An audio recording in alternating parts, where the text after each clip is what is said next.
A lot of environmental research is focused on the Arctic and Antarctic regions of our planet. But why? Some of that can be attributed to the Arctic and Antarctic regions being so clean and relatively untouched by human hands. But there is more to it than that. This is, of course, also colored by my living in Norway, which is partly in the Arctic and does a lot of research on the effects climate change has on the Arctic regions, so caveat, I guess. But this was always one of the things I found most fascinating about learning more about research and science as a whole. The more you learn, the more other pieces of knowledge start fitting into new pieces of knowledge in interesting and fascinating ways. This was always somewhat of a frustration at university, to be honest with you, because things I had been struggling with in the previous semester would suddenly come into better focus and understanding with the additional context of new courses and new material the next semester. But you've already done your exam at that point. Anyway, take air movements, for instance. I think it is pretty widely known that hot air rises and cold air sinks, but this isn't just something to be observed near campfires or to aid in the construction of chimneys. It also applies to our planet at large, with some variation due to wind and weather, of course, but in general, hot air from around the equator rises and travels north if it's on the north side of the equator and south if it is on the south side of the equator. On its way, the air cools down and sinks to the ground before it gets heated by the sun again and rises to continue its journey. This repeats in intervals until there is nowhere further to go, and the air eventually ends up in either polar region. Because of this, any chemical that is able to make its way all the way to the Arctic or Antarctic without being produced there is already fulfilling at least one of our 4 requirements to be classified as what we, per the Stockholm Convention, define as persistent organic pollutants, or POPs. That is to say, some of the organic chemicals that we are most concerned about in an environmental setting. And that is also why the Arctic is more polluted than the Antarctic, because not only is the Antarctic further away, but there is also more industrial action going on in the northern hemisphere than in the southern, and the two are pretty separate, like not entirely, of course, but there's a pretty good separation of the two spheres air-wise, climatically. Words.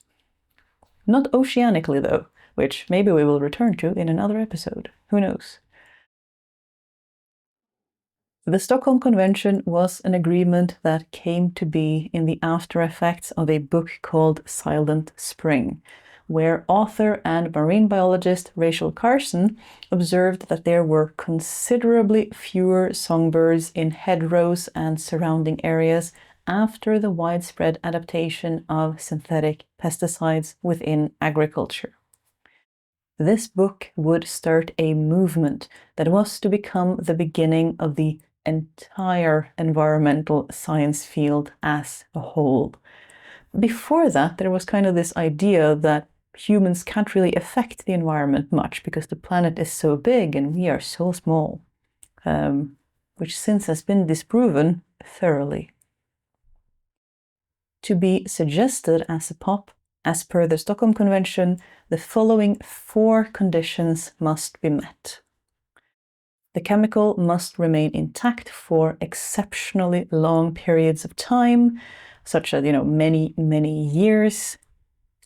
the chemical must become widely distributed throughout the environment as a result of natural processes involving soil, water, and especially air. It must accumulate in living organisms, including humans, and be found in higher concentrations at higher levels in the food chain. And at last, it must be toxic to both humans and other organisms. So we already have at least 1 out of 4 of our list. And as it turns out, the polar regions are well suited to investigate at least another 2 out of 4 as well.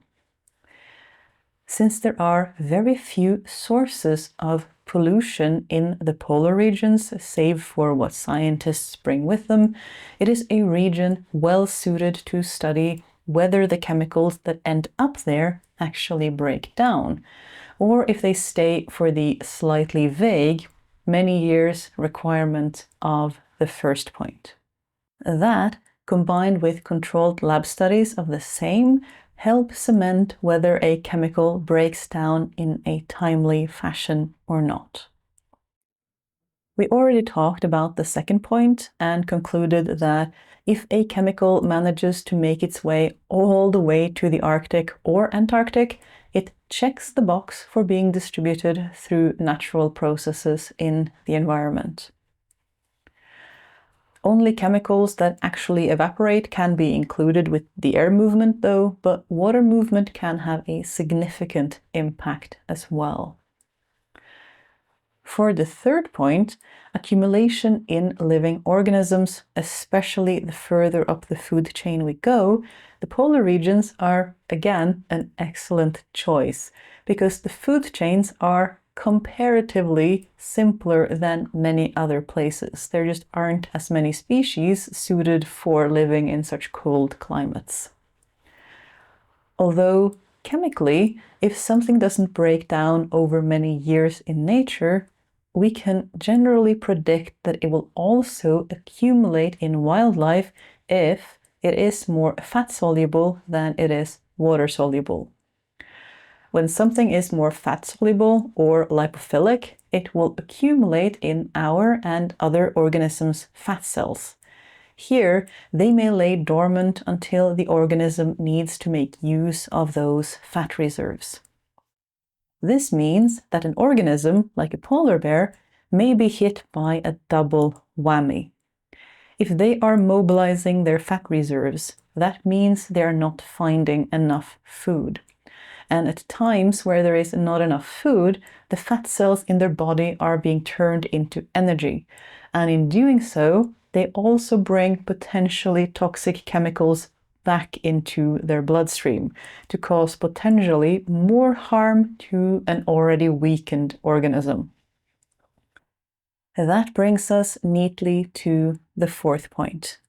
That is, the chemical in question to be suggested as a POP must be toxic to humans and other organisms.